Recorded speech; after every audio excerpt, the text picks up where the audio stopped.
நம்ம இருக்கிற அந்த கரண்ட் சொசைட்டில ஒரு வேர்ல்டு ரொம்ப நார்மல் ஆயிடுச்சு. அதான் பிஸி. இந்த பிஸிங்கிறது ஒரு ஏஜ் குரூப் மட்டும் இல்லை. பேரண்ட்ஸ் மார்னிங் ஃபுட் ப்ரிப்பேர் பண்ணிட்டு அவசர அவசரமா ஒர்க்குக்கு ஓடுறாங்க. ஸ்டூடெண்ட்ஸ் ஸ்டடீஸ் எக்ஸாம் சிலபஸ் சொல்லிட்டு பயத்துல ஓடுறாங்க. ஆஃபீஸ்ல டாஸ்க் டெட்லைனு கிளைண்ட் மீட்டிங் சொல்லிட்டு ப்ரெஷர்ல ஓடுறாங்க.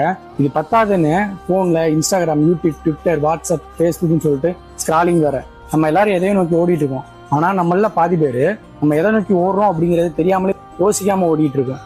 இந்த மாதிரி யோசிக்காம ஓடுறதுனால ஸ்ட்ரெஸ் லெவல் அதிகமாகும், ஆங்கர் அதிகமாகும், லைஃப்ல இன்ட்ரெஸ்ட் குறையும். இதுதான் நம்ம நார்மல் லைஃப்னு சொல்லிட்டு அக்செப்ட் பண்றோம். ஆனா ஆக்சுவலா இது நார்மல் லைஃப் இல்லை. இந்த சொசைட்டில நம்ம ஓடிட்டே தான் இருக்கணும், வேற வழியே இல்லை. ஆனா நம்ம எதை நோக்கி ஓடுறோம், நம்ம பர்பஸ் என்னன்னு சொல்லிட்டு தெரிஞ்சு அதை டிசைட் பண்ணி அதை நோக்கி ஓடணும் அப்படின்னா லைஃப்ல நம்ம ஒரு நல்ல நிலைமைக்கு போக முடியும். இது என்னன்னே தெரியாம ஓடிட்டு இருந்தோம் அப்படின்னா ஒரு சைடு லைஃப்ல திரும்பி பார்க்கும்போது நம்ம லைஃப் என்னன்னே தெரியாம இருக்கும். ஸோ பிஸியா இருக்கிறது தப்பு இல்லை, பிளைண்டா பிஸியா இருக்கிறது ரொம்ப தப்பு. So think about it.